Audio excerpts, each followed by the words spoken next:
Mul on väga hea meel teid tervitada Võru linnavalitsuse poolt täna siin väga ilusa kuuse all. Ma arvan, et nii täiskasvanutele kui kindlasti ka lastele kalendriaasta kõige oodatumate pühade jõulude eel. Advendiaeg tähistab ootuste aja algust, kus eneselegi teadvustamata ja ennast sundimata me kõik tunneme enda sees soovi korrastada oma mõtteid, teha head oma lähedastele, sõpradele ja kõigile inimestele, kes meid ümbritsevad. Ma soovin teile, et need ilusad tuled siin kuuse peal ja see advendiküünal, mille me kohe-kohe süütame, et selle küünlaleek ja selle küünla soojus aitaks meil kõigil leida enda sees ülesse selle valguse ja soojuse ja jagada seda oma perega, lähedaste ja kõigi teistega.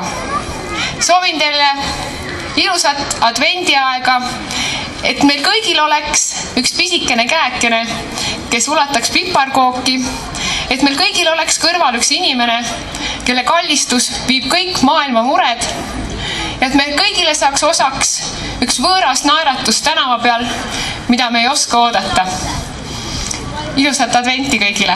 Aitäh!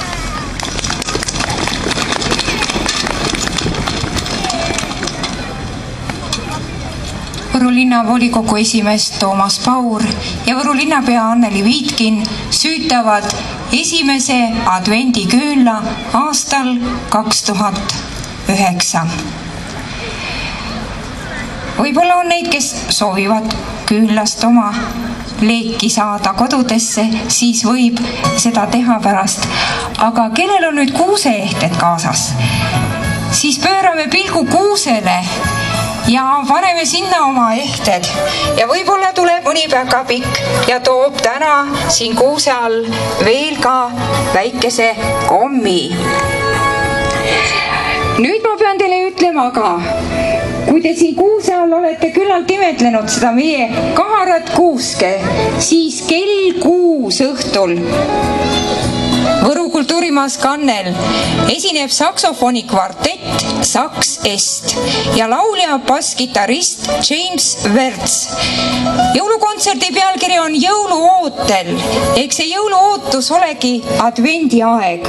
Esinevad Eesti 4 tippsaksofonisti Ivo Lille, Meelis Unt, Lauri Sepp ja Sulev Sommer ja nagu juba öeldud, James Wertz, kes on pärit USA-st, Los Angelesest, aga elab juba Eestis aastast 2002, sest Eesti on tema jaoks parem paik.